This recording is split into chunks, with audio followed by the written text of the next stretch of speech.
ក្មេងស្រីកំពុងរអិលយ៉ាងសប្បាយភាលំនោះក្តាររំអិលក៏បានប្រេះភ្លាមប៉ុន្តែក្មេងស្រីដែលលេងក្តាររំអិលទឹកនោះមិនបានកត់សម្គាល់ទេ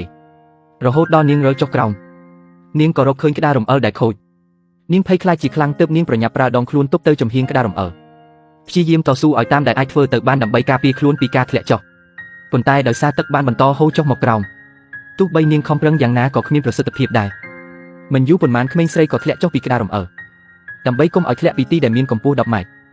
នាងគ្មានជំរឿអ្វីក្រៅពីចាប់កែមក្តាររំអិលហើយស្រែកឲ្យគេជួយមិត្តនាងបានឮសម្រែកនោះក៏ប្រញាប់រំអិលចុះក្រោមដើម្បីសង្គ្រោះនាងហើយក្នុងពេលនោះដែរក្រោយពីបានឮសំឡេងស្រែកនោះដែរបុរសចិត្តល្អម្នាក់ដែលនៅខាងក្រោម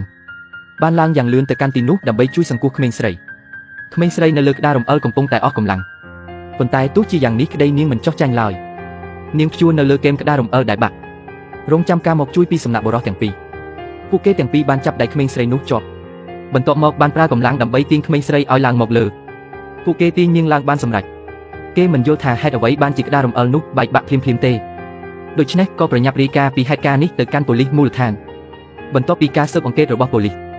មូលហេតុគឺមកពីជាងជួសជុលម្នាក់ដែលបានជួសជុលក្តាររំអិលនៅពេលថ្ងៃត្រង់ដោយគាត់បានដោះវីសចេញពេលនោះគាត់ក៏រវល់ទទួលទូរស័ព្ទខណៈនោះគាត់ក៏ភ្លេចមួលវីសចូលវិញបន្ទាប់ពីដាក់ទូរស័ព្ទចុះដែលបណ្ដាលឲ្យក្តាររំអិលរលំដាច់ចេញពីគ្នាដោយមិនដឹងខ្លួន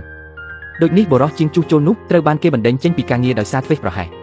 ប៉ុន្តែក្មេងស្រីដែលលេងក្តាររំអិលនោះវិញក៏មានវិបត្តិផ្លូវចិត្តតាំងពីពេលនោះមក